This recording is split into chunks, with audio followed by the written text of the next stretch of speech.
Hey, we just gotta know, who do you think was the dumbest newsmaker in 2020? Tell us who you got for Buffoon of the Year. Hello and welcome to the 2020 Buffoon of the Year selection show. Over the course of this show, we're going to be looking back at some of the most buffoonish moments of 2020, from local politicians, the media, a couple of wild cards, and of course, our national politicians. So sit back, relax, and enjoy as we break down the buffoonery of 2020. And by the way, yes, I know, I don't have as much hair as I do with this little guy over here. But I can dream, can't I? Now on with the video. If you believe the statement that all politics is local, then that means that all political buffoonery starts local. And that's where we're going to start in our Buffoon of the Year bracket. Let's see who made the cut for our local buffoons. Okay, Foonies, let's kick off our first matchup in the local buffoon bracket. Who else could get the number one seed but our own resident bozo, New York City Mayor Bill de Blasio? Between his 0% primary showing in the presidential races to his absolute mismanagement of New York City, he is a well-deserving number one seed. But de Bozo will have stiff competition from our number 4 seed, Portland Mayor Ted Wheeler. You remember him. He's the guy that couldn't tell the difference between a protest and a riot while he was in the middle of it. Wheeler allowed Portland to become a war zone as he ceded control of the city limits to Antifa for most of the summer. So we're starting off with 2 crackerjack buffoons here, folks. But only one can move on to the next round. And you only have a week to decide who goes on in the Buffoon of the Year tournament. And so the first matchup of the local buffoon bracket, Bill de Blasio versus Ted Wheeler. And to talk about it with me right now, one of my favorite people in politics, a good friend of mine. He does Battle for Freedom, one of the best conservative Christian shows that you'll find on air. Watson Prunier Watson. My God, we're going to have some fun talking about these buffoons. But to start out with, we have who we like to call de Bozo, Bill de Blasio here. I'm a New York guy. I'm from the People's Republic of New York City originally. I still live in New York State. We've had a front row seat for this guy's destruction of New York City. What's your take? Oh, it's heartbreaking. Me also being New York born, I've lived there almost 25 years of my life, and see the city that never sleeps is now the city that always creeps. You have de Blasio, who has completely ruined it, and the Big Apple is rotten in Denmark, in New York, in the United States, and he has to go if there's any hope of recovering the former glory of New York. Well, I think he's a deserving number one seed. I would dare say he may be number one overall when it comes to buffoonery, because there was a time on the show when week after week after week, something would be happening, whether it would be the record number of people moving out of the People's Republic of New York City, or his 0% rating when it came to the polls for the presidential race. How do you get 0? My God, it's just ridiculous. To the way that he was dealing with the coronavirus, and we're still dealing with it in New York City to this day. Can you think of another mayor? I know we have 4 in this bracket, but is he the number one seed as far as the worst mayor in the country? Oh, definitely so. I mean, to see I think New York is probably the city that's losing the most people. And you have to say something that when people New York, you're really screwing it up there. Because, think about this. Gene, people have weathered so much. The tragedy of 9/11, 2 bombings, Sandy. I mean, what else do you have to go through? What was it, 2 years ago? LIE covered in 3 feet of snow? And nobody left until de Blasio with all that going on. But you know what? We have to talk about the competition for a second, Watson, and that's Portland Mayor Ted Wheeler. Now, everything I've seen about this guy is the man is absolutely oblivious to reality. Oh, most definitely. I mean, you would You would think that the guy was in a movie sitting in the back of the theater and no one knew he was there. He was wondering when the movie was going to start beginning because everything is going down in his city. What was it, like 70, 80 days or 93 days of riots? Something like that. It was like 3 months every day, every night going on. It was nuts. And there was that one time he went out amongst the mostly peaceful protests, and he went and he said, I don't understand why they're tear gassing these people. Meanwhile, there's fires breaking out around him. He gets pepper sprayed, and it's like, can you get more oblivious to the plight of your people? And meanwhile, there are people in Portland who had to live through that damage and live through that whole situation. Yeah, I almost moved to 1992. I almost moved to Portland, Oregon. I almost moved there, and I am so glad I didn't. I saw the writing on the wall that it wasn't going to be a good place. I just didn't think that it was going to take, more than almost 28 years to see its destruction. Yeah, no thank you. Well, it was also amazing, Watson, that you can look at Portland as a cautionary tale, of course, but now people are looking at him as he's pro-law and order because they're talking about defunding the police and every liberal policy you can think of. I don't understand the alternate universe that is the West Coast of America. Between California, Oregon, I don't get it. Do you get it? That West Coast sea salt is really bad. I know. I miss the days of the rap wars. That's what I really miss. Yes. East Coast, West Coast, yes. But listen. So okay. So before we get on to our next grouping, what's your prediction for this bracket? Well, for this matchup, I should say. What is your prediction for this matchup? It's a tough one when you think about it. We just got done saying how Blasio is the number one seed, but then we just get done talking about Ted Wheeler, and Ted Wheeler is actually pretty stiff competition. He is. The problem that you're going to run into here is Portland, while it's devastating for 3 months of riots and things like that, most people don't even recognize Portland if you didn't have the Trailblazers. Apart from that, what's Portland? Who's Portland? But everyone knows the Big Apple. Every person I know, even here in the country, out here in Midwest, who can't stand big cities, they're like, I want to go to New York. I want to go visit New York. And it's like, I'm like, don't go. Stay far, far away.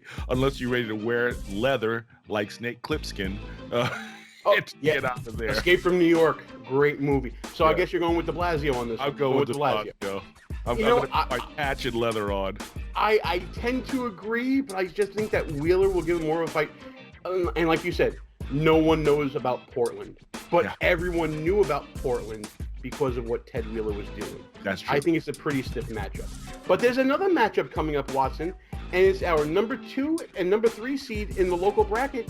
And let's reveal who they are right now. Dun, dun, dun, dun, dun, dun. Rounding out our local buffoons is the 2 seed and the 3 seed. Between her coronavirus shenanigans and her hypocrisy dealing with peaceful protests, Chicago Mayor Lori Lightfoot makes for a formidable 2 seed. But if there's anyone who did worse with protests, it's gotta be Seattle Mayor Jenny Durkan. She's going to make for tough competition for Lightfoot, considering her Summer of Love references during Chaz or Chop or whatever the heck it was called, when she failed to have the back of law enforcement, even cutting their budget as the year ends. Any way you slice it, this battle of the lady mayors is sure to keep our Foonies debating between them for a very long time. But they only have a week to figure out who they got.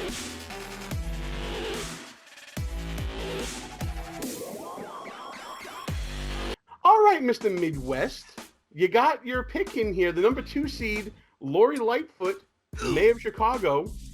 Give me the gist from that area. Lori Lightfoot, go. Well, here's my biggest problem with Lori Lightfoot is because I'm going to go back to what Barack Obama had said years ago, that the reason why guns are running into Chicago is that they put the blame on Indiana. That is full of nonsense. Lori Lightfoot has the weakest stance against crime and criminality in her city. She's abandoning a lot of her people, and unfortunately, my in-laws get a chance to hear every day about the number of shootings and deaths and things going on in that city, and the hypocrisy of her to basically turn around and block people from having their gatherings, but you could turn around and you can have police out protecting your property while you do whatever you want while the city burns. Oh, you have failed that city long before coronavirus. You have failed that city for eons, and it's really unfortunate because Chicago is another city. I think that's number 2 that's losing people next to New York City. So Lori Lightfoot, yeah, you're no pal of mine and no friend to common sense, and it's just actually more or less an allegiance to hypocrisy and downright debauchery. Well, let's talk about hypocrisy. You bring it up. The haircut during coronavirus. Exactly. First of all, can we talk about the style? No, we're not going to talk about the style. That's mean. I'm not doing that. What I will say is, when she came out with this whole, I'm the face of this city and I have to look good. I'm sorry, you're not Vidal Sassoon, okay? If you don't look good, the city can still look good. You know what I mean? Yeah. She never looks good, bro. Oh, well, I mean, I've heard... Listen, my nickname for her is Lightweight. Yeah. But I've heard Beetlejuice. Yeah. I've heard other ones that are just not good. And we're not talking about her appearance. That's not, no. No, it's just the negative spirit. Dad Watson. No. It's a negative spirit that she has about her. Yes, it's the negative. Lightfoot. Yeah, Lightweight. But Lightweight, yeah. Can we really be against the Rona Destroyer? I mean, did you see the Halloween costume with the hands on the hips and the mask? I mean, my God. You want to talk about the worst kind of leadership. But my favorite Lori Lightfoot moment was when we had these protests going on, and we'll get to Jenny Durkan in a second with protests. My goodness. We had the protests going on in Chicago, and she actually has the police line up on her block to stop the protesters from protesting in front of her house. Yep. I mean, my God. It's like, as you said, speech everywhere except in front of my home. Rules for you, none for me. Absolutely right. We got to talk about Jenny Durkan, though, because Jenny Durkan was having protests in her city before protest was cool. She's the only mayor I know that ceded actual property to almost like a foreign invader. Yep. This Chaz, Chop, whatever. What do we even know what we call them? Are they Chaz? Are they Chop? What are they? Chapzoni. It's like a Stromboli, but worse. You hit me in the Italian. I see you doing there. But in all seriousness, I've never heard of any leader just giving up on a zone of property and giving up on a police precinct of all things. Yes. The one icon of strength and protection. You basically cede this to a bunch of terrorists and actually wound up losing lives. You lost more lives in the Chop zone because of your protests than were lost in many other major cities. Chaz Chop. Chaz Chop. I like saying it. It's Chapzoni. Yes. It was Chop Suey in there for a while, because if you remember, let's take a step back in time, Watson, to the time when warlords ruled the streets of Seattle. There were actually there was what was that black rapper's name that had the gun? I forget his name, but he was like a warlord in the area dealing out justice. Yeah. Oh my goodness. Oh. Holy cow, I cannot remember his name now. We'll fill it in post-production. Know what we're going to do? Watson, watch this. Ready, Watson? I'm going to do this. We're going to put his name right here. Yeah. Okay. Oh, that's who it was. Okay. Yeah. Yeah, him. And honestly, you know what? That guy turned around, and you probably could have his own harem and a whole bunch of other people following him that they put all their hope in him. Wait. Hold on a second. Let me get this straight, dude, because I need to make sense certain here. Wasn't Durkan also the one who hired the retired drug dealer to wind up selling things in Seattle as well too? Like he wasn't some kind of like reform and rebuilding the city of, I think, didn't they like pay $93,000 to like a deadbeat rapper or whatever? Not rapper, but it was a It might have been. I'm not sure. We'll clean that up in post-production too. But one thing I do remember about Seattle is I believe they also did the training or the retraining, I should say, of municipal workers to be more, I guess, sensitive to racial issues, and it ended up being leaked about what was actually being discussed. Yeah. That was another funny moment. But this is all part of the summer of love, Watson. This is all, a beautiful thing. Of course, people getting shot, police stations being destroyed, going against your own police commissioner in devising the way to handle this. I'm at a loss. You know what? Tell me who wins. Just tell me who wins. Is it Lightweight or is it Durkan? I'm gonna have to. It's another tough one. See, folks, while Watson's thinking, I'm gonna vamp for him. Every matchup in Buffoon of the Year is this darn tough. So get ready to really put your thinking caps on with this whole thing. And Watson, I think I've given you enough time. If you had to pick a winner between these two winners, who would it be? I'm going Durkan. I'm going Really? Durkan on this one. Yeah. Initially I was thinking Lightfoot. Because of the close proximity and everything like that. But you know what? I want to go coast to coast on this one here. I'm going coast to coast on this one here. And you know what? I'm going Lightfoot. The coronavirus costume, the Rona Destroyer costume alone, for me. That's it. She is the face of this city. And she needs her hair done. Gosh darn it. All right, so you gave me one of the toughest lineups ever because these, honestly, when you thought that 2020 wasn't a year of failure, you picked 4 candidates who have been the biggest failures. Biden could have 10 more gaffes about black people and it still would not amount to the level of failure that we have from those 4 candidates that you put in this running here. Well, and let's put a bow on it. If we see a winner coming out of this bracket, going into the final 4, between these 4 buttes, who you got? Because right now, if I was listening correctly, you have a de Blasio Durkan semifinal. I gotta go de Blasio all the way. I have to go de Blasio. He's gonna be my number 1 ticket on this one because here's the crazy part about it: he's not finished yet. Why you gotta say it like that? Why you gotta say it like that?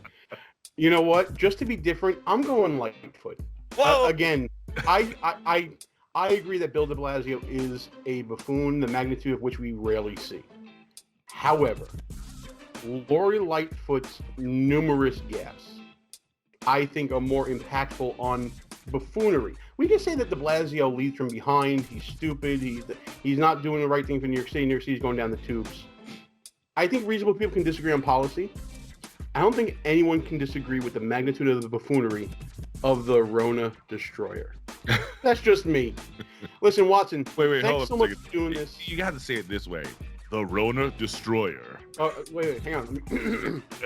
The Rona Destroyer. Exactly, right there. You go. All right, Watson, tell everybody about Battle for Freedom, where they can find you on socials, your website, the show. It's a great show, by the way, folks. If you're not watching this show, watch Watson. He does a great job. Tell them where they can find you and listen to you, pal. Monday through Friday, I'm on Mojo 5 Radio. Catch me 7 a.m. Eastern Standard Time. My website, battle4freedom.com. If you basically go there, you can click the links and it can take you through everything to let you know exactly where I am. My YouTube links, all the social links available so that you can follow me. And also, just always happy to share anything from Buffoon of the Week. And it looks like we're coming down to the finals of Buffoon of the Year. Yes, and very interesting. And Watson contributes to the website as well. If you don't remember the website, you'll find the Battle for Freedom ads on our site. Just click on them, take you right to the website, battle4freedom.com. And if you want to listen on mojo50.com, it's a great internet radio station. And I'm sure you can also catch the archives on battle4freedom.com. Yep. Watson, thanks so much for doing this, man. I had a blast with you. We'll be back with the next bracket, folks. It's going to be the media buffoons. Oh, wow. You thought this was a bad pick, Watson? Wait till you check out the buffoons from mainstream media. We'll be back in a second, folks. Okay. Like what you see so far? go ahead and smash that thumbs up button. Also, leave us a comment and tell us what you're thinking. And don't forget to subscribe so you never miss another show. We are literally bombarded by media on a daily basis. Sometimes it's informative, but mostly it's a lot of talking heads just spouting off a whole lot of rhetoric. The worst offenders are the hypocrites, the fake news pushers, and the agenda gymnasts. And these were the top media buffoons of 2020.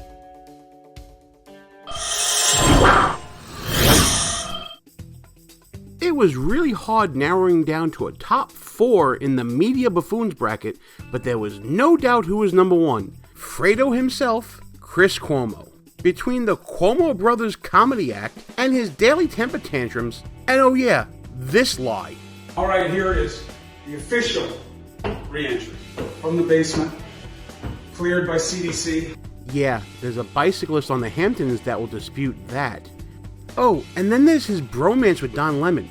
I mean, we can go on, but we got another nominee to get to, and that is C-SPAN's Steve Scully. You remember him as the moderator who got caught sending a message to Anthony Scaramucci about Donald Trump and how to handle him for the second debate.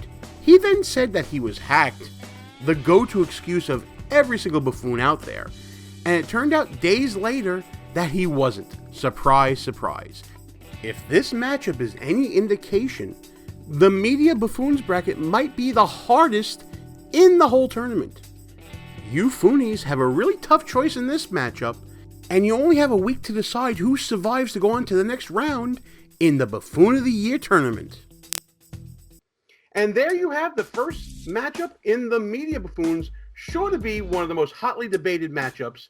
And here to talk about with me is the commanding officer of Conservative Commandos Radio, and also the Grand Poobah of American Uncensored News. And you see that button in the top right corner of the video. That's the man, Rick Traitor, who put all that together. Rick, how you doing, pal? Great. And Gene, it's great to be with you, but I have to say, I've got to hand it to the selection committee. I think the selection committee did a bang-up job in making these choices. Yes, this first matchup, to me, Chris Cuomo, Fredo, may be the overall number 1 seed. Just the magnitude of the things that he's done, the hypocrisy of the things he's done, it's absolutely ridiculous, Rick. Well, I agree with you, and I think when you say Fredo, everybody knows what that means. Chris, you can go back to The Godfather and all that, and everybody knows that Fredo was kind of like the idiot brother. Okay, I got passed over. Yeah, I got passed. You, my little brother, take care of me. Absolutely. But, when you say Fredo today, everybody thinks of Chris Cuomo. I mean, my gosh, it's like instant flashback to Chris. I mean, what can you say? That in and of itself, just say Fredo, and everyone knows who you're talking about. That and the brother that had the fraud flu, as I call it, the Wuhan flu. Some other people call it COVID-19, but my gosh, great selection. Well, let's go through some of the craziness. First of all, you touched on it already. He contracted COVID-19, the Kung flu, whatever you want to call it. And he goes into quarantine, right? And then, next thing you know, he's out in the Hamptons, out here by me where I live, no mask on, out in the open, not in quarantine, looking at some development of a property that he has, gets into a fight with a bicyclist, and then has the nerve to say that he emerged from quarantine in a grand video on CNN. Does he not know that we read other news other than CNN? Well, maybe he's counting on the rest of us being as dumb or as ill-informed as his audience. Of course, there's not a lot of his audience, is there, Gene? I mean, CNN's not doing that great. For CNN, it's a good audience. For the rest of cable news, it's like this. Not so much. Not so much. But then, throughout COVID, you have, his show. I don't even know what the name of his show is. I called it the Cuomo Brothers Comedy Hour, where he would have his brother come on. His brother, who is in my opinion, showed no leadership during COVID-19, during the pandemic, during lockdowns, is actually responsible for the deaths of thousands of New Yorkers, and they're on there joking about what size swab he put up his nose. It's absolutely, it's criminal. Forget about buffoonish. That's just simply criminal. But meanwhile, tough guy Chris wants to be hard on everybody else that comes on his show that expresses a contrary point of view. But his brother, he's got prop comedy. Well, I think Chris tries to match up to his brother. All right, just like Fredo in the Corleone family. He keeps trying to keep up with Andrew. This latest thing, the hypocrisy of Chris Cuomo doesn't end there. This is a man who had 12 months of buffoonery. He didn't just have like a short spurt, like we'll talk about with Steve Scully in a second. He had 12 months of buffoonery because then, after all the sanctimony on his show about COVID-19, taking it seriously and wear a mask, and him preaching to us and claiming to have the moral high ground, he then gets a letter from his own building saying, "We're going to report you for not wearing a mask. Your brother created the rule." But this is, again, rules for thee, none for me mentality that you get from the ruling Democrats in the People's Republic of New York. Well, not only in the People's Republic of New York, you could say the same thing. The buffoonery does not stop at the Hudson River, Gene. Steve Scully, C-SPAN. First of all, he gets picked by this debate commission.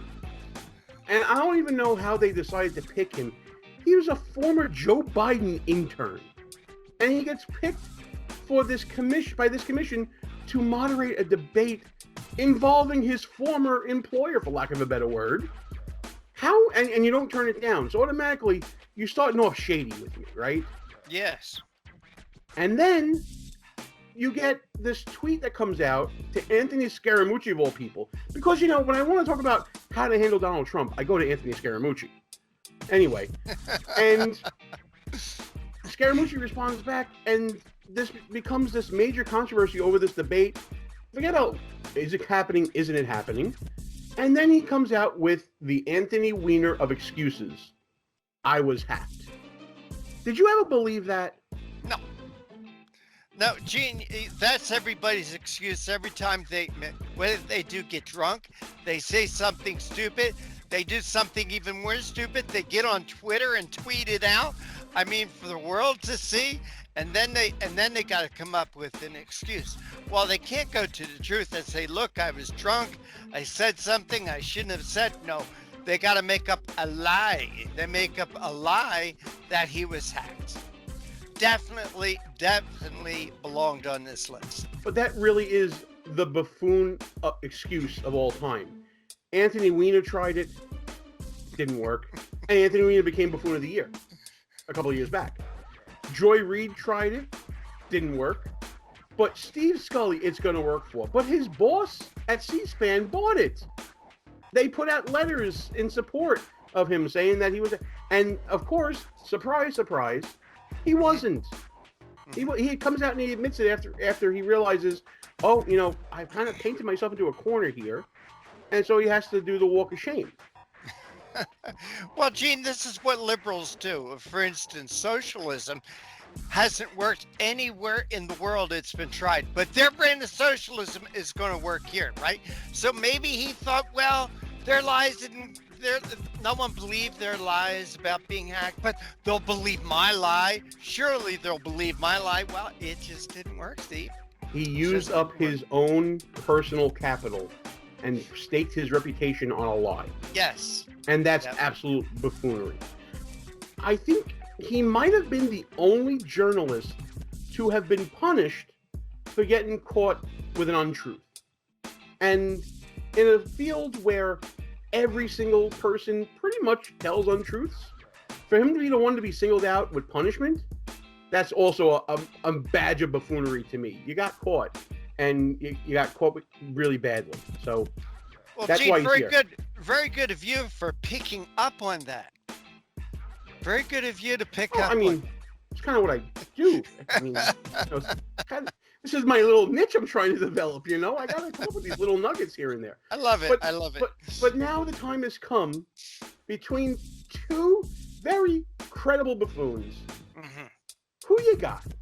Oh, I'll take Cuomo. You got to take Cuomo. I mean, Scully, not a lot of people even knew the name Steve Scully before all that happened with the debate commission and he was hacked and whatever.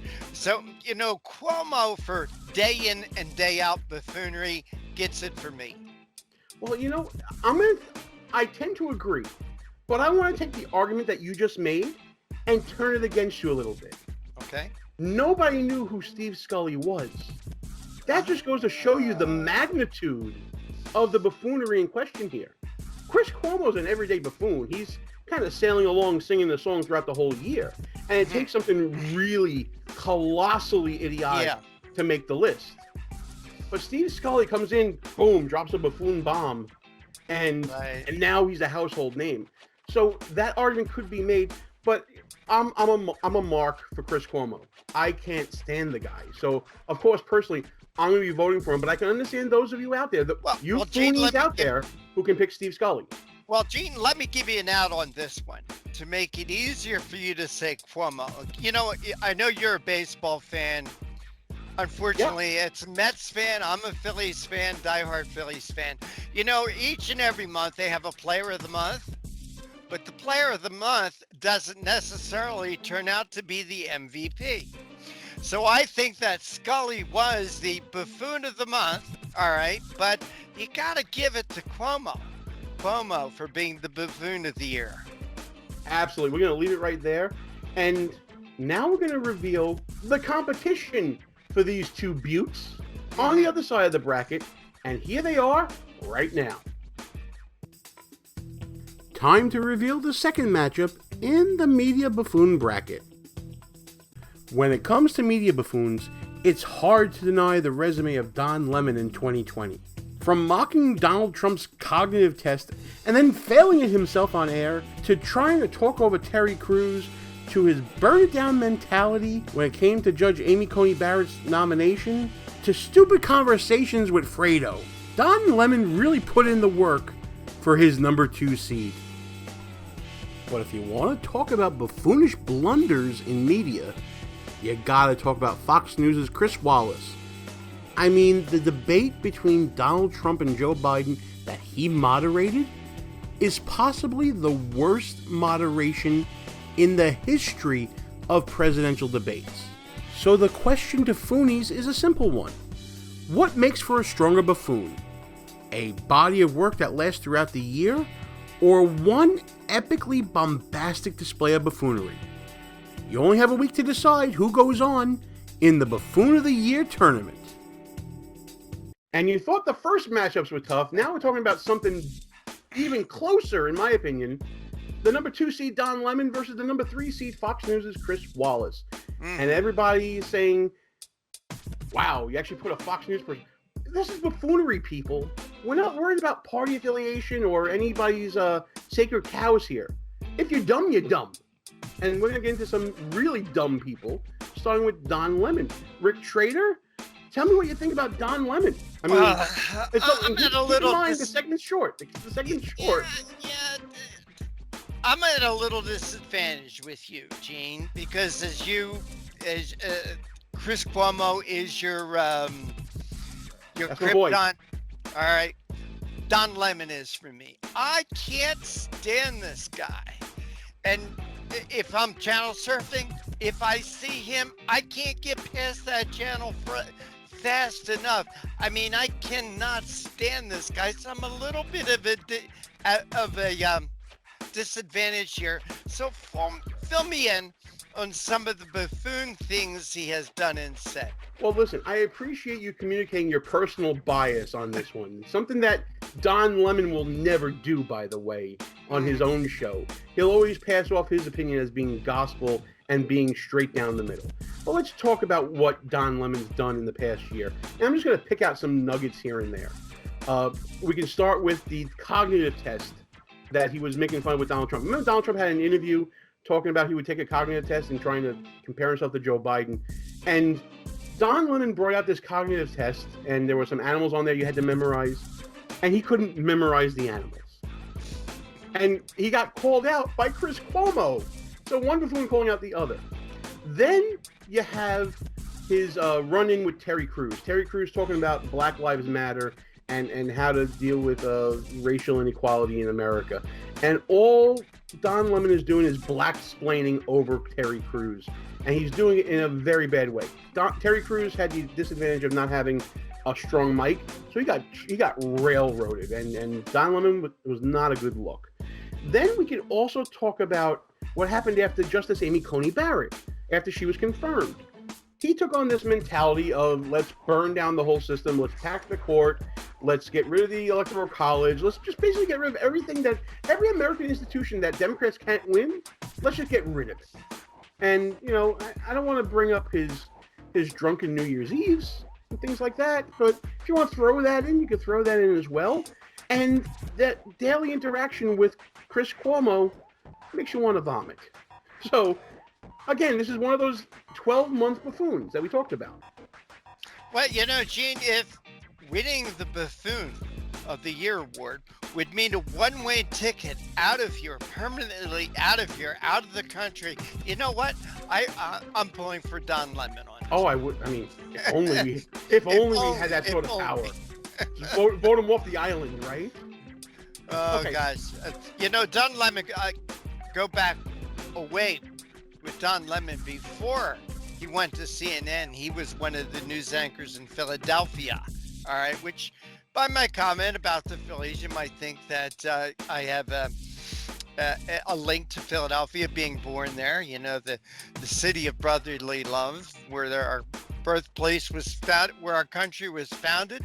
All right, well, I was born there, so, you know, I have an appreciation for the city of Philadelphia. Not so much at the present, but you can understand where I'm coming from. Anyway, he was one of the news anchors there, and I couldn't stand him. And then, he left Philadelphia. I thought, hooray, hoorah! And now he's on CNN. So again, by winning the Buffoon of the Year award means that we can rid our lives of Don Lemon while he would get it. Unfortunately, as you said, we don't have that power. Well, here's the power we do have, and as the show grows, hopefully we'll see that. The whole point of pointing out these buffoons is to maybe get some corrective behavior going. Maybe the next generation of newscasters will see Don Lemon and see him as a cautionary tale if enough of us keep calling him out on it. And the same thing can be said with Chris Wallace. Chris Wallace, the straight-laced newsman who, you know, was also picked for a debate between the presidential candidates. And the man looked lost. He couldn't control the circus, basically. He was inept. He was unprepared. He was joking with Joe Biden during the debate about Trump. How in the world is that supposed to be fair and balanced, if I may coin a phrase or steal a phrase, I should say, from Fox News? It was a horrendous performance at this debate. And Well, go ahead. Well, you know, Gene, everybody remembers, and going back to baseball, everybody remembers Don Larson's perfect game, right? Yes, they do. And that was probably one of the greatest sports moments of the last century, all right? And Right. I think the same thing has happened here with Chris Wallace. You know, and he kind of reminds me of Megyn Kelly. You know, because remember Megyn Kelly? Okay. Megyn Kelly was the moderator in one of the debates, and Donald Trump destroyed her.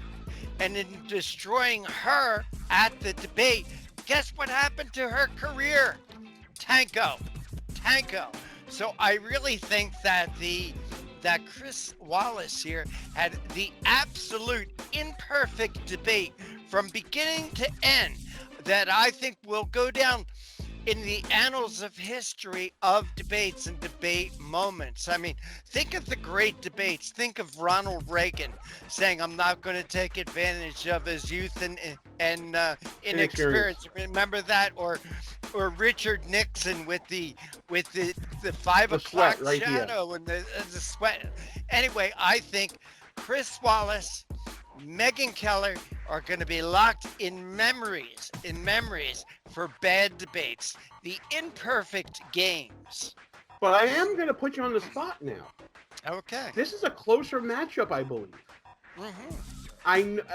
But I'm going to say that your hatred of Don Lemon's going to win out on this one, right? Wrong. Oh! Upset. Oh my goodness! Upset. Again, you have me at a little bit of disadvantage with Don Lemon because I avoid him like the Wuhan flu. All right, but because it was a debate, a presidential debate, which you only have every 4 years, as I said, that I think that this debate is going to go down the annals. Go down in the annals of history as being one of the worst debates ever. Upset here. I'm going to pick Chris Wallace. Okay. You know, I'm going to go with Don Lemon. I think that if Don Lemon he's the most annoying name in news. Okay. I know, listen, we can say the same thing about everyone at CNN. We could have filled a bracket just with CNN. We could have mentioned Brian Stelter, and we could have mentioned a whole host of others. Jeffrey Toobin. We could have definitely mentioned Jeffrey Toobin. But I wanted to get a little parody here, and Don Lemon, to me, he takes it because he gets the most vitriolic reactions. Like you say, he's so hated. All right, so we have two different matchups now that we could potentially have in the semifinals here. You have Chris Cuomo versus Chris Wallace. I could see Steve Scully versus Don Lemon. Okay. We have these four really qualified buffoons. Who is the grand poobah of buffoonery in the media buffoons bracket? It's my hard. pick? Yeah, absolutely. I'm going to go with that Chris Wallace. As I said, Whoa. I'm upset here. Really? Upset. Yes. Oh, more of a buffoon. He would beat Chris Cuomo. Yes. Okay. Because of and again, this is the upset. You think that the legacy of it? Yes, I really do think that, when they make a documentary of debates and debate moments and worst debate moments, I think that the Chris Wallace debate is going to be right up there. I think that it will be forgotten long after Cuomo's gone, long after Don Lemon's gone, long after Scully's gone. People will be, for decades, we'll be seeing videotape of that debate. It's a and great another point. thing, you don't mess with Donald Trump. You don't come out well when you mess with Donald Trump. Again, just ask Megyn Kelly. How's it working for her these days? It's not. It's a take I haven't even thought of, and that's why we brought you on the show. That's why you're here. Listen, let's get to the good stuff now, because I am so excited to be working with you again. Full disclosure, everybody. I used to do a little radio show called Behind Enemy Lines Radio, represented right here, right? And the first person I met in conservative media, I think it was back in 2011, Rick, was you. We had tables next to each other at CPAC, and we've had a good friendship and a good relationship all the way through.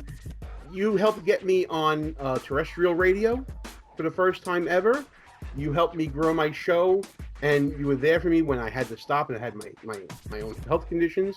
Yep. And now we're working together again with American Uncensored News. And of course, you still have Conservative Commandos Radio Network going on. Let's talk about everything that you're. I don't know how you handle it all. You have the radio network, and you're putting on a great channel of independent media on television. You're right. Well, I'm really excited about AUN. Again, Conservative Commandos radio show is my baby. I'm its daddy. It is my baby. It's where the newsmakers come to be heard. It's where the newsmakers come to be heard, right back here. There you go. Look at that. But an opportunity, and my gosh, Gene, what an opportunity was handed to me. And what we're creating with the American Uncensored News Network is a conservative broadcast television network. Something to the right of Fox. And don't laugh at me and say, look, it's not hard to get to the right of Fox. Just giving you an idea of where our ideology is. We are a boutique network. It's a place for conservatives like you and others and me to go to have a platform to talk about the news the alphabet networks refuse to discuss, a place where conservatives can go to talk about issues, talk about things that they write. We want a platform that conservatives can go to express their views, their opinions, a place where conservatives can go to hear those views and opinions. You can check out American Uncensored News on Roku TV. If you have a Roku device, look up American Uncensored News, download the channel, and you get all that great content on demand. Rick Traitor.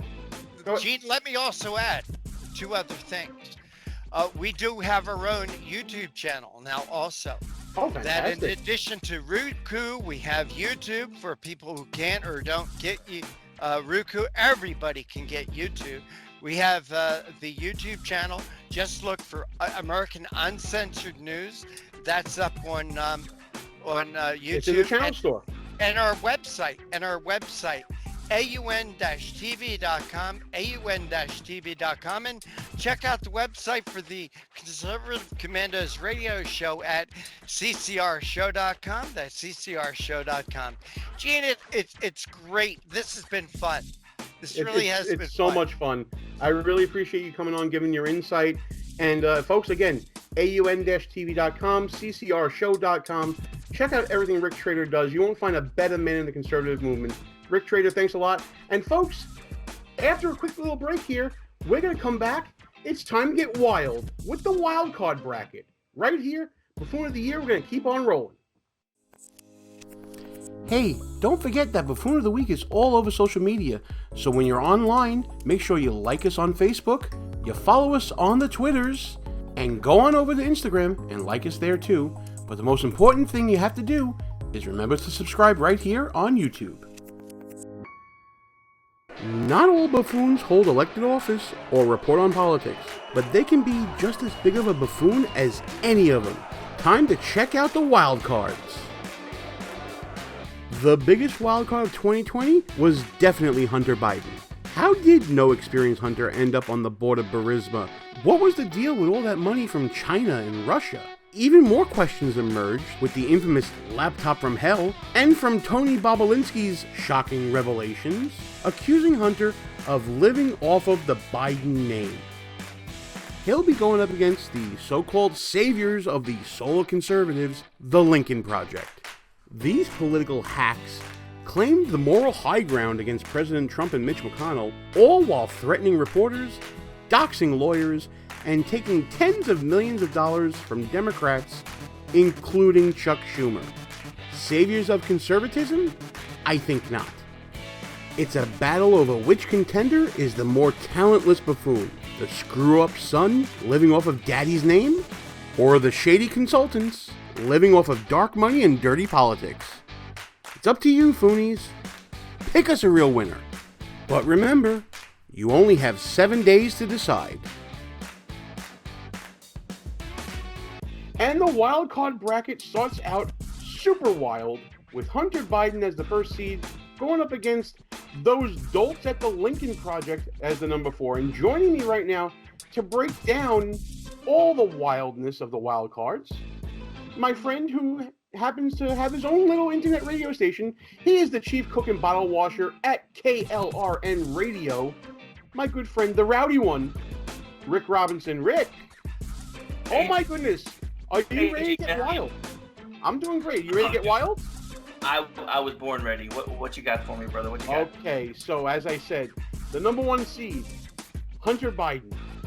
If there was any person who could be deemed a wild card in politics, it's got to be Hunter Biden, right?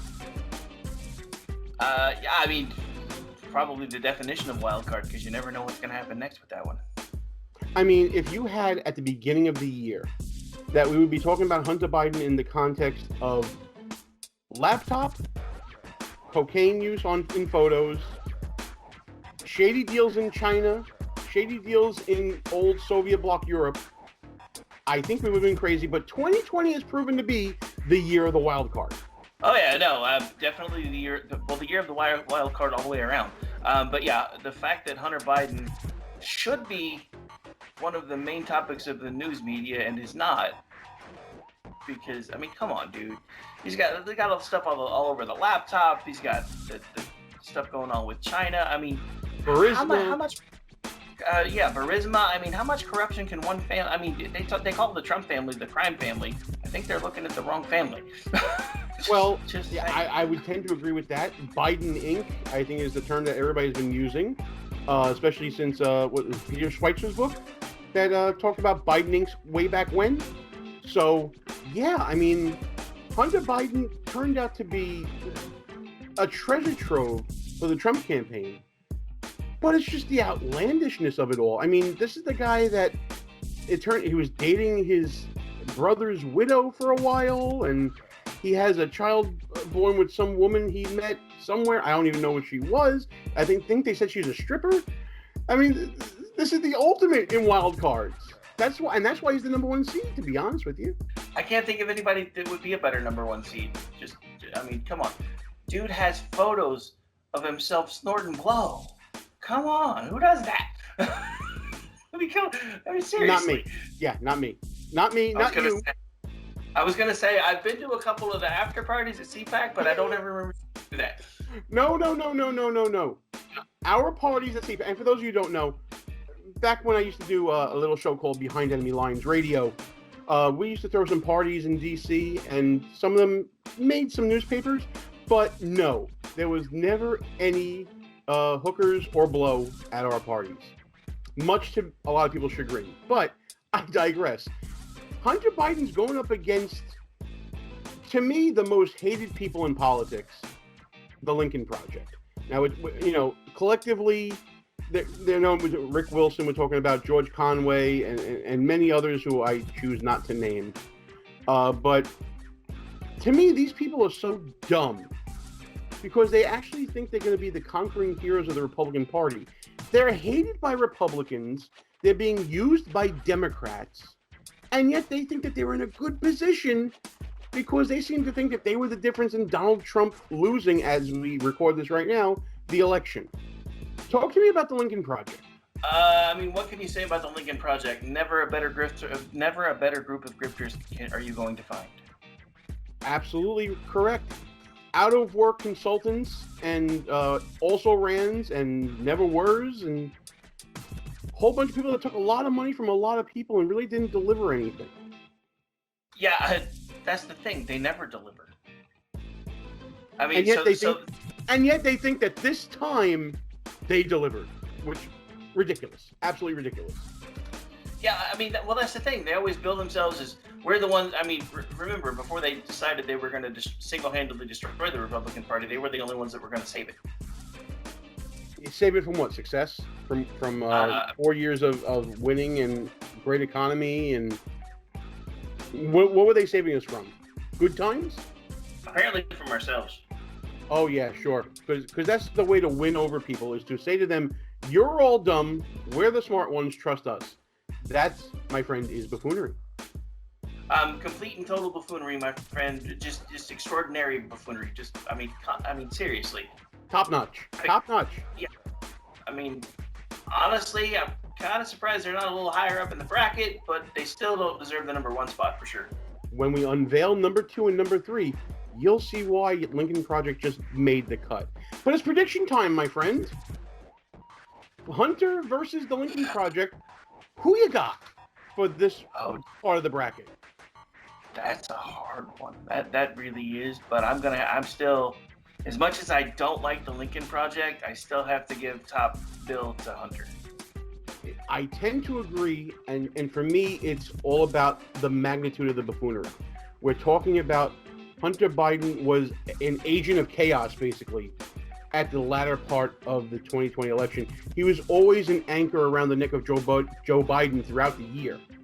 So I think in that sense, absolutely, I think Hunter should get it. But our voters may decide differently. There may be a hate out there for the Lincoln Project that may overwhelm their pity of Hunter Biden. We shall see. But now, Rick, it is time to unveil the other half of the bracket. We're talking about the number 2 and the number 3 seed. And here they are, right now.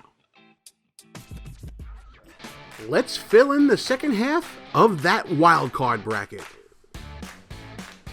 We'll start this time with the number 3 seed, Twitter's Jack Dorsey. The 2020 election season saw Twitter really ratchet up their censorship of conservatives, including of President Donald Trump. Many thought Twitter crossed a line between social media platform and publisher when it censored the New York Post story about Hunter Biden's laptop from hell. That led to many Republicans in the Senate calling Dorsey on the carpet for acting as a self-appointed arbiter of the First Amendment. Dorsey will be up against an avid Twitter user, the number 2 seed, Alyssa Milano. Her crocheted mask drew lots of ridicule. I mean, who would have thunk that she'd end up with COVID-19?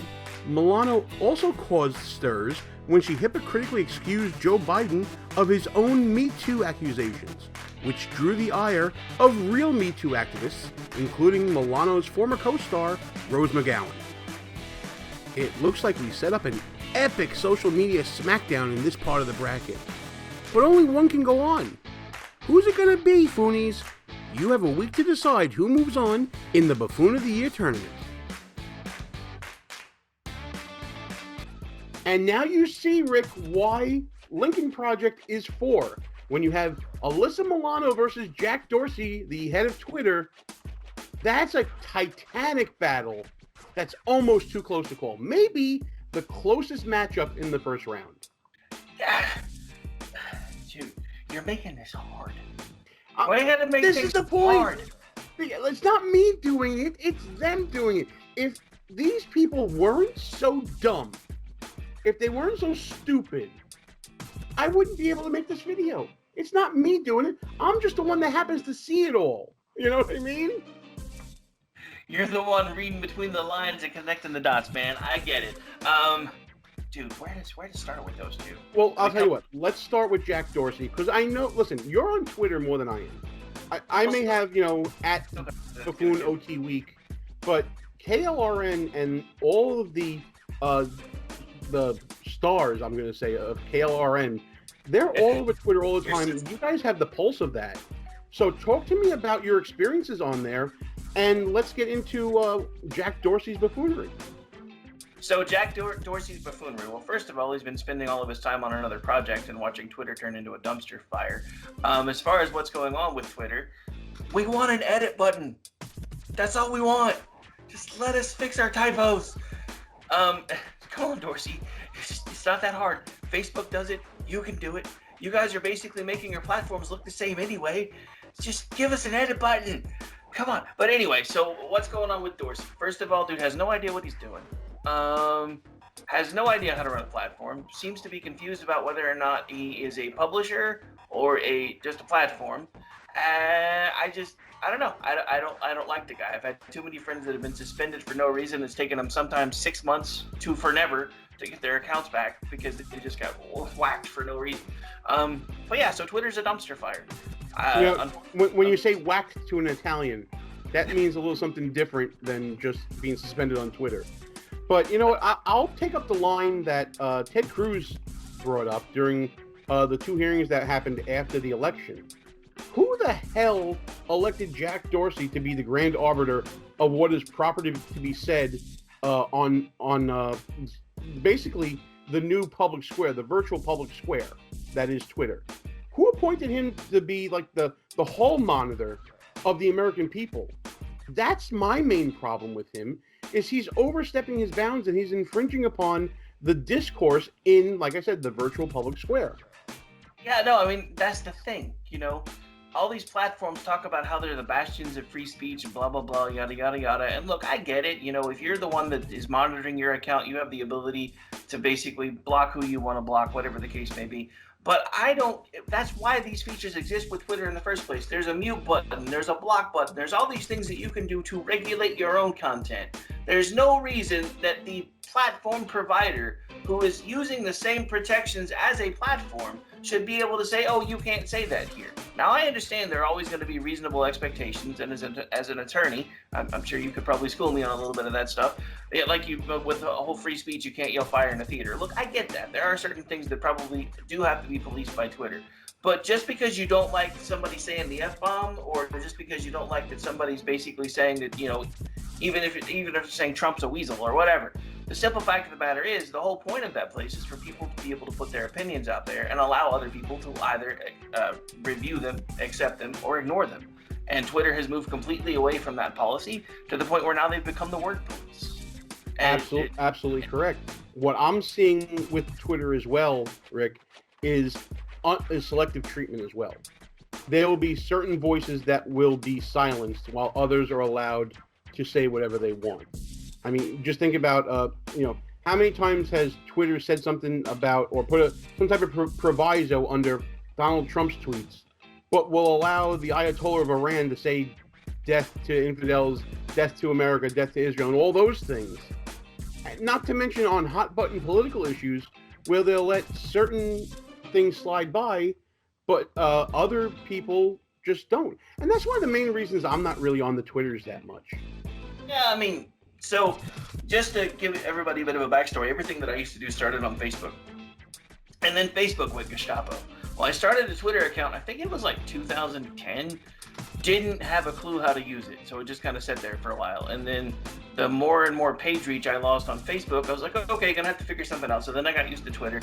And that's when I met most of the people that are actually now part of the KLR and radio family. Actually, you included, because at that time you were actually still using Twitter for them. But yeah, so anyway, as far as that goes, you know, it really kind of started out as a pretty cool place. It was kind of like the Wild West of the internet. You could say what you wanted to do. You say what you wanted to say or to do. People got offended by it. They just blocked you.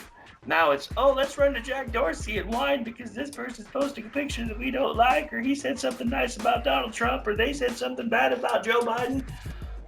Just leave us alone. Dude, it's bad enough that the government keeps telling us everything that we have to do all the time.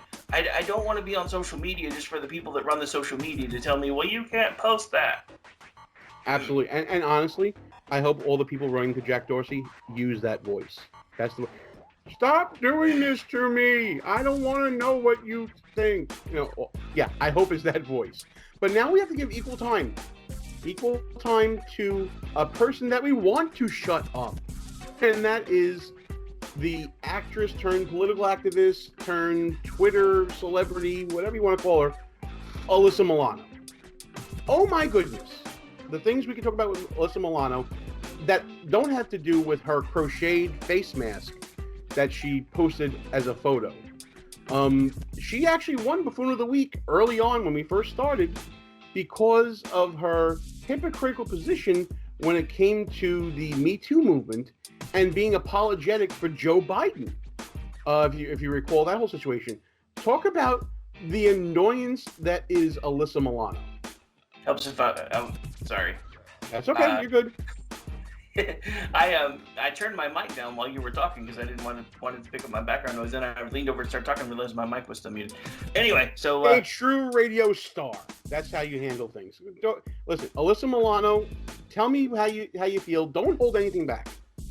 Okay, so first things first, a bit of backstory on Alyssa Milano. I had a crush on her as a child. I mean, who didn't? I mean, come on. I regret that decision forever now. But I had a I do not. She was a hottie back then, and ignorance was bliss. So so I mean, I guess honestly, I had a crush on her for a while longer than that because I had a crush on her when I was a kid. Who's the Boss? And then she showed up on Charmed, and that was the only reason I watched the show because Alyssa Milano, low cut top. Okay, that is now on tape. Rick Robinson, Charmed fan. Blackmail material. The blackmail material right now is. Gotta hold on to this tape. Okay, go ahead. No. Continue to share. Continue to share all the dark secrets. The original Charmed is great. The new one on CW, not so much. But anyway, so as far as that goes, Alyssa Milano is one of those people where, and I really feel this way about pretty much anybody who's A-list, B-list, C-list, Z-list celebrity like Milano is now. Just shut up. I don't even care if you're saying the things that I want to hear. Just shut up. Your job is to entertain. Your job is to make people happy. If you start spouting your political crap, no matter which side of the aisle you're on, you're going to piss people off. just shut up, do your job, and go home. It's the same thing I felt about all these football players taking the knees and everything else. Just do your job and go home. It's not that hard. I don't need to hear about everything that you think, especially when you're wrong 99% of the time. Yes, that was And aimed that's at you. the problem. That's it. You just nailed it. She's wrong all the time. The crocheted mask, I'll bring it up again. You know, the whole thing about shaming people to wear their mask and all this, but she's wearing one with giant holes in it. Are you kidding me? It's ridiculous. Yeah, kind of defeats the purpose of having the mask in the first place if it has holes in it. Absolutely. Just saying. No, absolutely. And listen, I can deal with people talking about politics if they're not in politics. You can be a stay in your lane guy, and a lot of times I am. If you're on the job, like you mentioned the football players, if you're on the job and your boss says don't talk about this, then don't talk about it. But she's on her own time.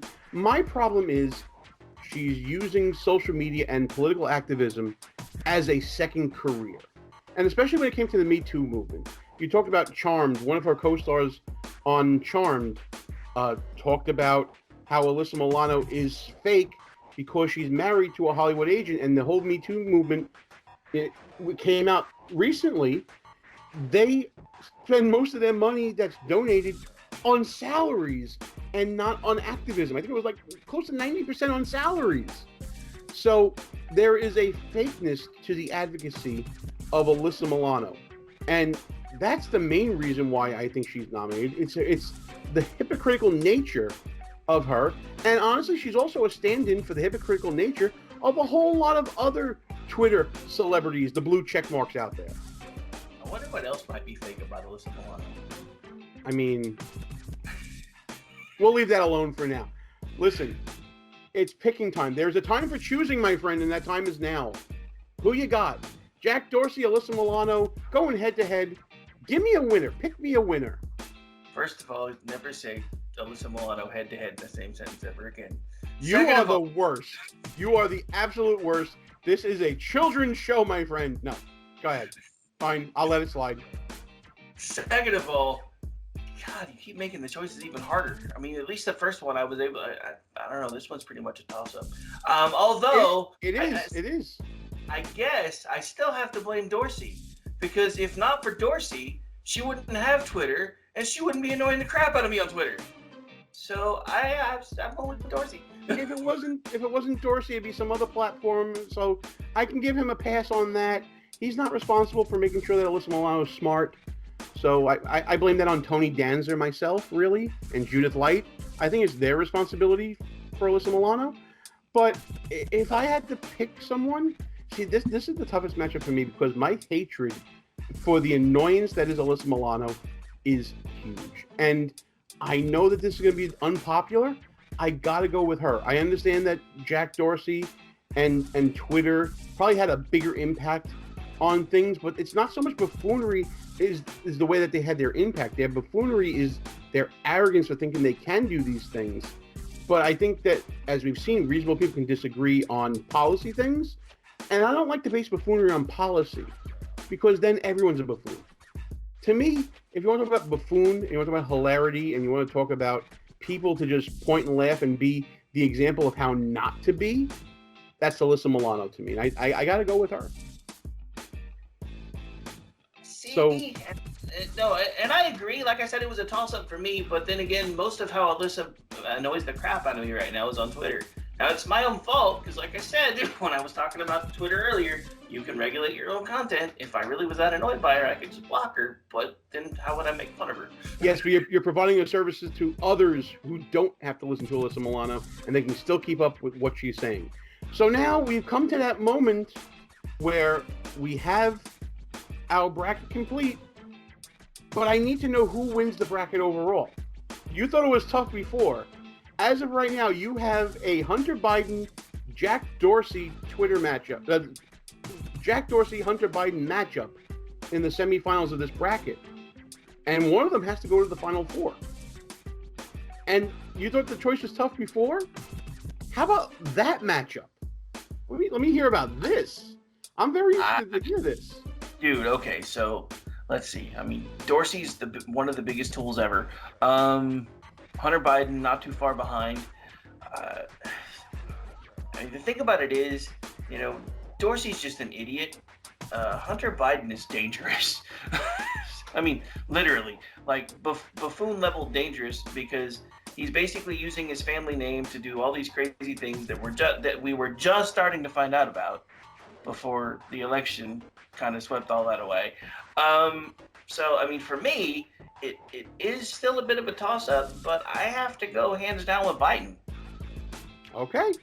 I mean, in my bracket, it would be Hunter versus Alyssa Milano. And, man, what I would have to do here is I have to take into account that Hunter Biden is sick. A lot of this buffoonery could be the result of addiction, could be the result of deep-seated psychological issues. We've seen those texts come out between him and Joe Biden. It seems like there's some daddy issues there. And if I'm using the same standard I talked about, Alyssa Milano could sneak in there and take the bracket. It's entirely possible. I can see it both ways, and just for sake of making some good video, I'm going with Alyssa Milano. And I'm hearing myself say that, and it's like, what are you doing? How could you go against Hunter Biden and the impact he had?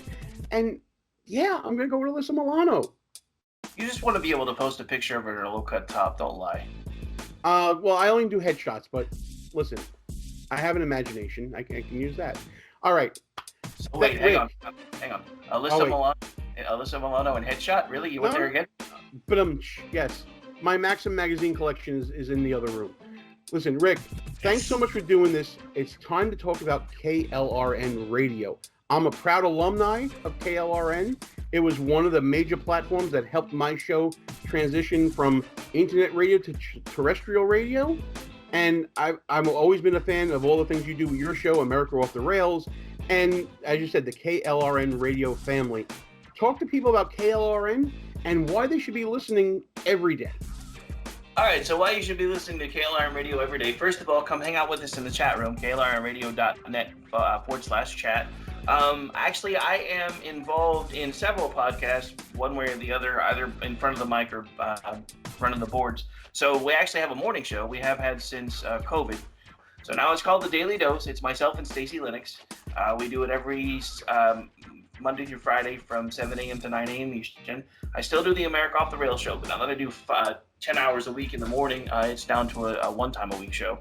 So it's Wednesday nights at 11 Eastern. I also do, we actually have our, it's kind of an homage to Art Bell. It's a newer one that Ordy Packard and I do together called Juxtaposition. That one for this last time will be, it's on every other Friday. For the foreseeable future, it's moving to every other Wednesday because we noticed that in December, most of the holidays and things around Fridays, and we're like, that's going to mean we can't do the show. So at least for most of the next month, you'll be able to find that one on Wednesday nights. But yeah, I mean, at this point, we all in, we probably have 10 to 12 co-hosts now, considering it's a great network. The variety of shows is tremendous. You can go from serious news to hardcore analysis to a lot of lighthearted and funnier moments, especially, Michael Loftus and a lot of the things that he's done there as well. Stacey, and listen, I love Stacey. Stacey Lennox can be a hoot to listen to all the time. I've known Stacey for years. Great on-air talent. Great writer as well. And as you said, klrnradio.net. Look on the screen right now. You see all the ways to get in touch with them, especially through the Twitters. And listen. I'm telling you to listen to a lot of people right now. We had Watson Prunier, we had Rick Traitor before. Listen to them too. You have to manage your time, folks. There's a lot of good content out there. A lot of good free content from a lot of good independent media. And Rick Robinson and KLRN Radio are right on the cutting edge of that. Rick, thanks for always being a great supporter of the show. Thanks for coming on and doing this. And I would say I want your predictions to be right, but then I would be wrong. So to hell with you, I want to win. I see how it is, my friend. I see how it is. Thank you so much for inviting me to do this, man. It was a blast. And we should do it again sometime. That was pretty fun. Maybe same time next year. Folks, when we come back, we're going to go through our final bracket the National Buffoons. Stick with us. Some important information coming in between the segments here, especially about a contest we're running as part of Buffoon of the Year. Okay, Foonies, we told you about a contest we're going to be running, and here's the deal. We set up a full bracket at bracketfights.com. Go there, fill it out, share it with us, and you'll be in the running for a prize pack from Less Government, More Fun. It's literally that simple. How to share it with us?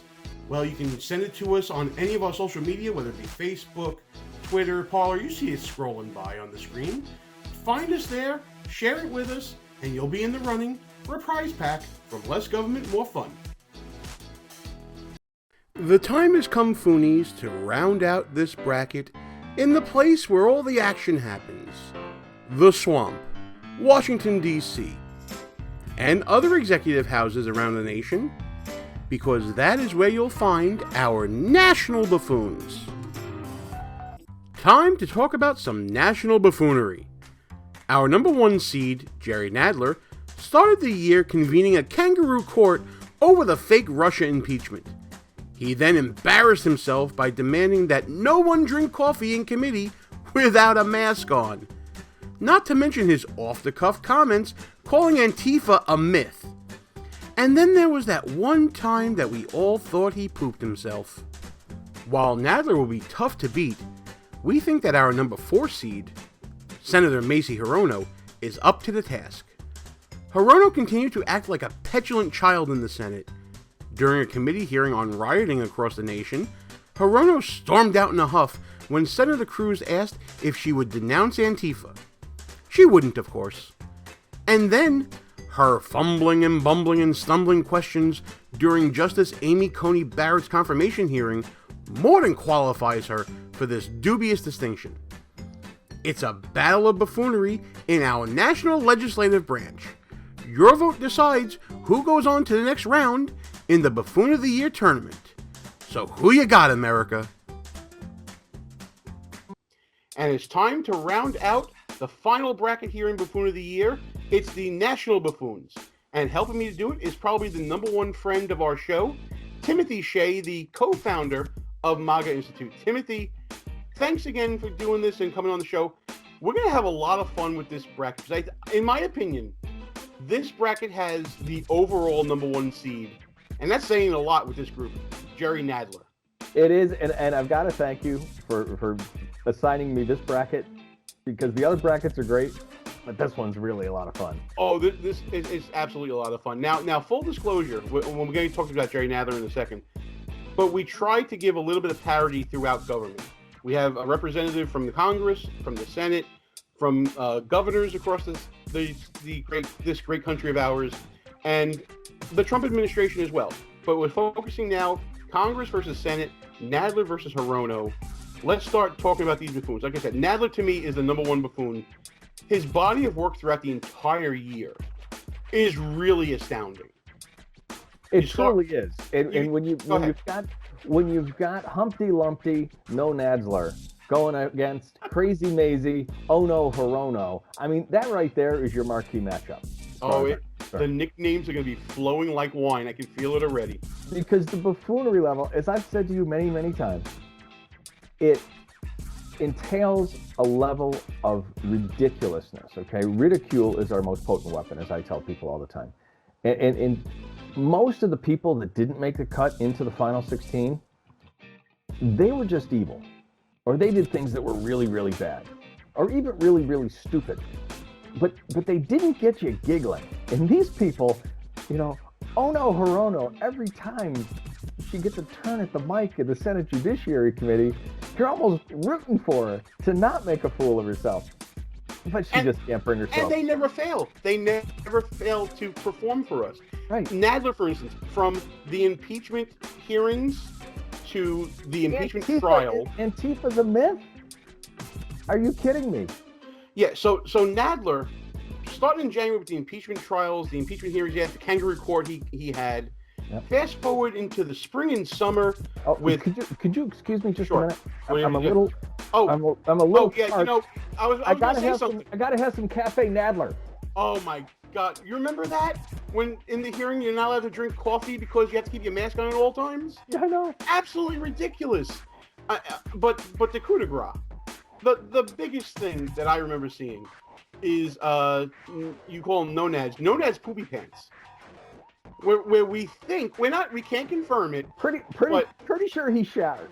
Pretty sure he shattered. Anonymous sources say that Jerry Nadler may have pooped himself on stage. Yeah. And if you watch the video that's on buffoonsoftheweek.com, you might agree with us. But I mean, calling Antifa a myth?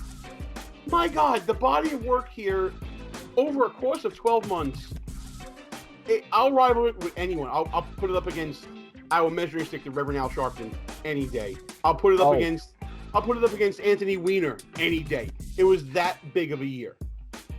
And he is consistently in the high Giga Sharpton level. He's even approaching the Terra Sharpton level. See, this is how you know that you got a real supporter of the show. When we're talking about Giga Sharptons, fantastic. The Sharpton scale of buffoonery, one of the greatest mechanisms invented by our friend Matt Fairley. I thank you so much for doing that. That was so cool. But let's not sell Macy Hirono short, okay? Hirono, when she asked Amy Coney Barrett if she'd ever sexually harassed anyone, I mean, the look on Amy's face, and look, there's a reason why I'm not in these kind of positions that these people are being vetted by the Senate for. Because I would, like the Admiral, during the impeachment hearings, the Admiral that they had in, how they can keep a straight face is beyond me. I couldn't keep a straight face, and I certainly couldn't keep my snark in check. Oh no, the Brooklyn in me would come out a little bit. Oh, absolutely. I'm sorry, what did you ask me? You know, all of a sudden it would not be Gene in the room, it'd be Joe Pesci in the room. You know, exactly. It'll be something like that. But she really is a petulant child. Oh, absolutely. I think back to the subcommittee hearing that she had with Ted Cruz, talking about Antifa and rioting that happened. I think it was late summer, and she actually not only did she get smacked down by Ted Cruz as per usual, but she then left the room before the hearing was over, and all Ted Cruz was asking her to do was just denounce Antifa. Right, and she couldn't do it because they can't do it. Because look, as I've said many, many times in my show, the Democratic Party died on the streets of Chicago outside the 1968 DNC. The radicals, Bill Ayers, Bernadine Dorn, Saul Alinsky, their whole crew, the radicals that were protesting the Democrat National Convention in Chicago were on the floor as delegates in '72, which is why the biggest Marxist ever to be nominated for president until a Kenyan came along, South Dakota Senator McGovern, that's how he got elected, because all the radicals from Chicago became delegates, and that's when the Democratic Party died. Now, they play the long game. It's taken 50 years for the commies to reveal themselves, but they have. And Ono Hirono is carrying water like it's her job. Oh, well, it clearly is, because at least on that Senate Judiciary Committee, Franken Feinstein is a corpse. You mean Die Spy? Oh, see, the nicknames are flowing right now, I'm telling you. Did you see the picture I took when I was down in Philly? Oh, no, you know what? There's a Temple University building, the Feinstein building, and it's got the Chinese characters underneath. It's like you literally can't make it up. And we're going to put that up on the screen right now. There it is. Yeah, I definitely want to check that out. But my God, she's the next generation of leadership, air quotes, in the Senate. And if that's the case, we're all doomed. But we've come to the time now, Tim, where we have to put our money where our mouth is, and we have to tell the people who's going to win this particular matchup. Who you got? I've got to go with No Nadler.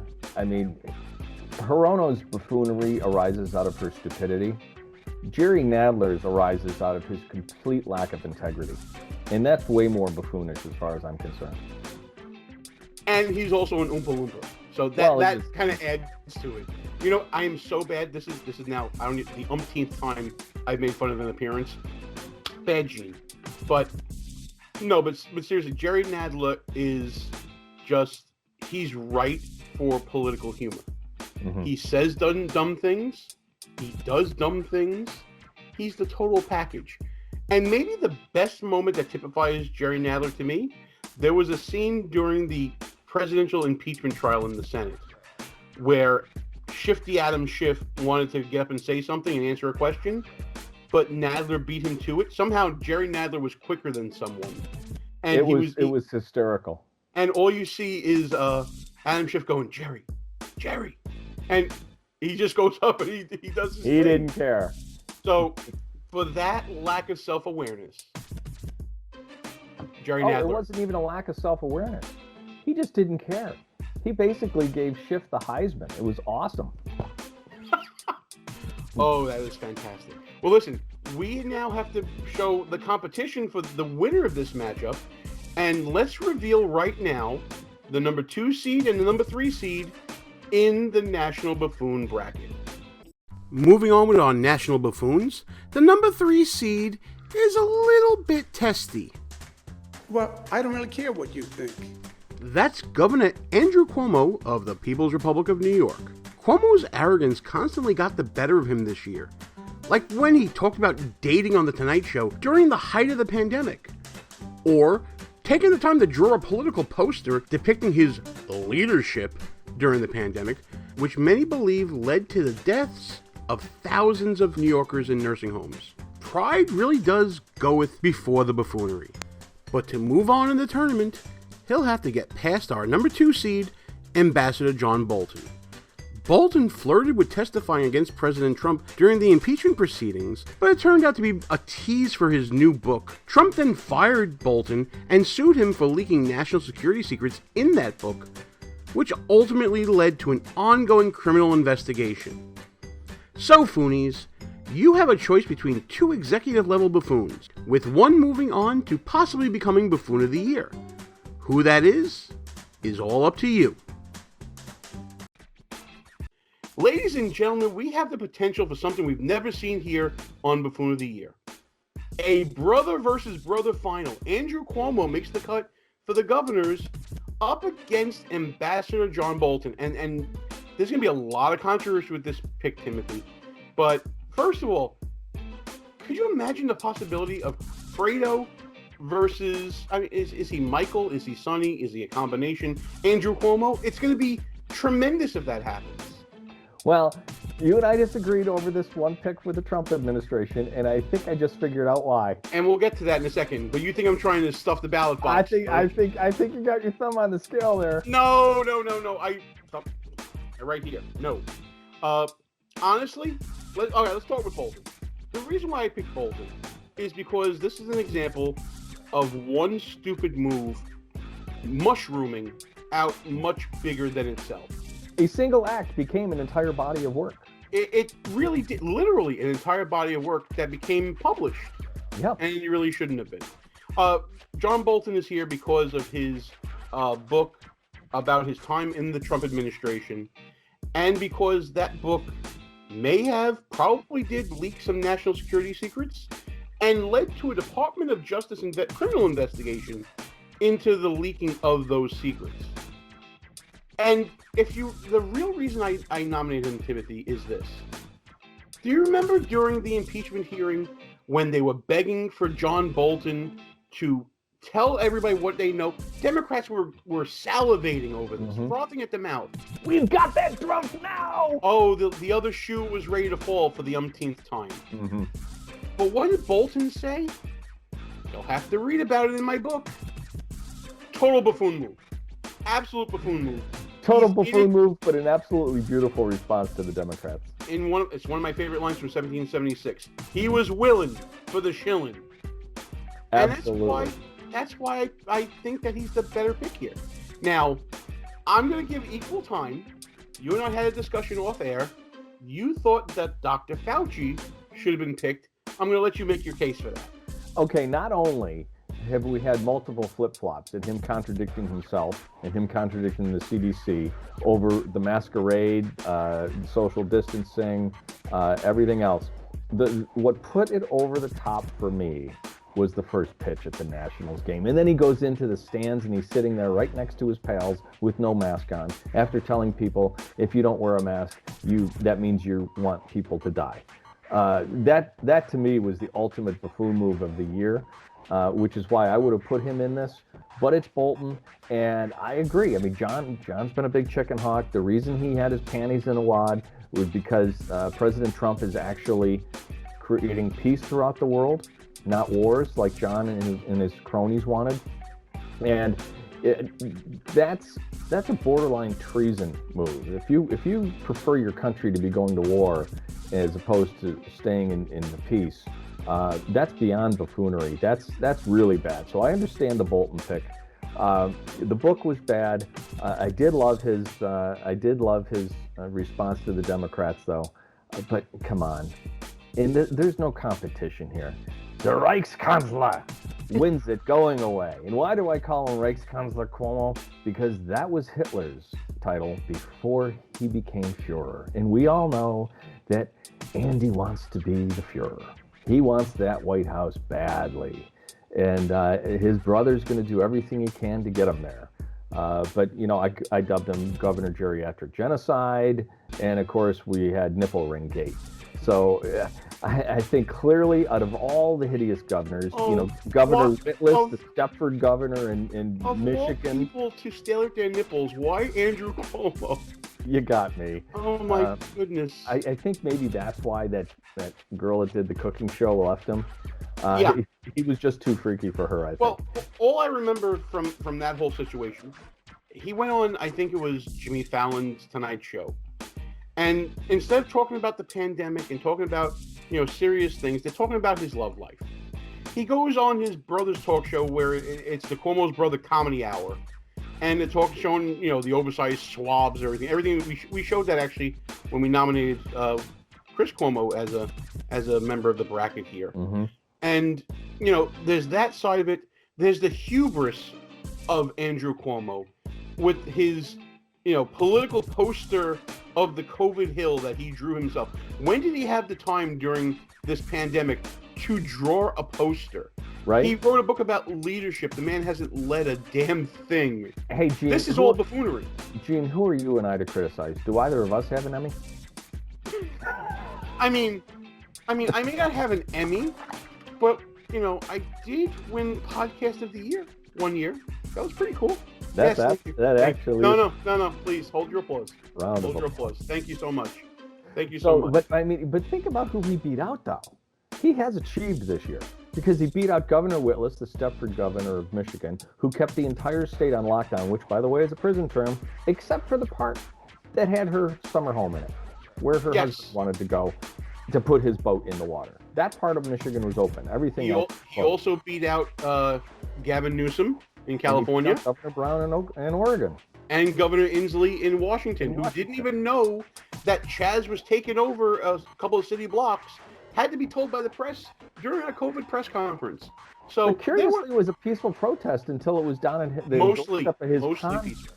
Oh, I'm sorry. Yes, mostly peaceful protest, except when it was down in his front door outside his condo. Then all of a sudden it became a problem. How come? It's a trend. We talk about that with Lori Lightfoot as well. Indeed. It's amazing you see the same patterns over and over again. But the reason why Cuomo is over the top has to be the abysmal handling of COVID-19. We mentioned about the nursing home deaths, and obviously we're trying to lighten things up here. Obviously, deaths is not something to be taken lightly here. But let's face it, the same people that died. Hubris. Yeah, but the same people that died well, we would have had far fewer deaths if he hadn't put sick people into nursing homes. Okay, that's why I dubbed him Governor Geriatric Genocide, because in my eyes that's murder.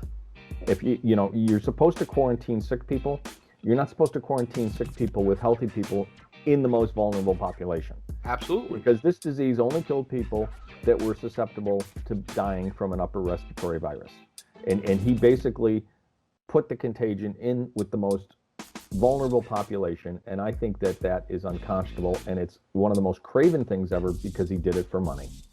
Absolutely, but ultimately his attitude in leadership, air quotes again, in leadership is what got him here. The image I have of the hissy fit that he had with the press is one image, definitely, that happened recently, about I don't care what people think and dealing with school closures. Yeah, you're the one that's confused, not me, you. He had his Sonny Corleone moment there. Yeah. But to me, it was his dealing with bars and restaurants in the late spring, early summer, when he came up with this ridiculous rule about having food served with drinks, and then the American spirit took over and Ballroom and said, "Okay, you want us to serve food? Here are 6 French fries for $1. Here's your food." Yep. And then he said, "No, it's got to be substantial food." It was a tit for tat, where it was more about the power and people control than it was about disease control. And look, and this is a global phenomenon, because guess who is having the substantial food requirement now? Pubs in England. Okay, this is truly a globalist takeover. This Great Reset is a globalist thing. Build Back Better is the slogan. It's being used in Germany. It's being used in the UK. It's being used in France. It's being used all over. And then Joe Biden started using it. This is not, we are beyond American politics. This Democrat Party are truly looking for one world government, and all they want is their boot on our necks forever. And that's why Buffoon of the Year exists, because this is our little way to give the establishment a little kick in the rear. A little affungar. A little bit of the Italian I can't say here. All right, so now I have to ask again. Cuomo versus Bolton. This one seems like a more easy one, but who do you got? Oh, it's going to be the Reichskanzler versus Humpty Lumpty. It's going to be an all-New York semifinal. All right, so now the ultimate question that I ask everyone so far in the finals of your bracket here, the National Buffoons, you have Nadler versus Andrew Cuomo. Mm-hmm. It's really a hard choice to make for me. It's a pick 'em, but you got to pick one. So who you got? Well, Gene, I'd hate to derail your Cuomo, the brothers Cuomo final, but it's not me. It's not me. No, I said, but it's your fight. It's the dream matchup. The dream matchup. It's one of many dream matchups. I got to go with no Nadler. He's a bigger buffoon. He makes me laugh a lot more than the Reichskanzler does. The Reichskanzler, I see him and I want to punch him in the face. Nadler, I see him. If I saw Nadler on the street, I'd just laugh at him. Okay, there you go. This may be the easiest bracket, but I think it's the easiest bracket because Jerry Nadler is such a force of nature of buffoonery.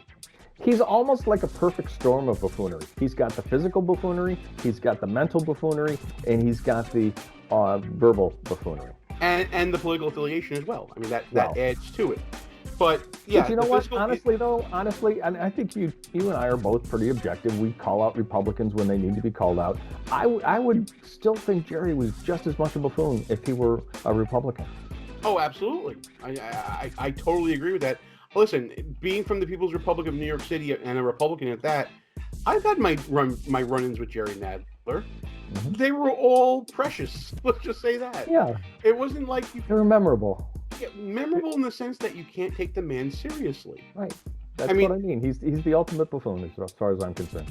Absolutely. Well, listen, Timothy Shea, co-founder of MAGA Institute. Now is the time we want you. Thank you so much for doing all this, but we want you to tell everybody about MAGA Institute and all the organizations that you're affiliated with and how people can get in touch with you and learn more about what you do. Well, thank you, Gene, for having me on. It's been a great pleasure. Oh, listen, the pleasure's all mine because, listen, full disclosure to everybody, folks, Timothy Shea was the first person to step up and say, hey, you got a great new show. What can I do to help? The first one to step up. And I will be forever grateful for that. And that's why I feel like everyone should go and find out what MAGA Institute is all about. And Timothy here is going to tell you why.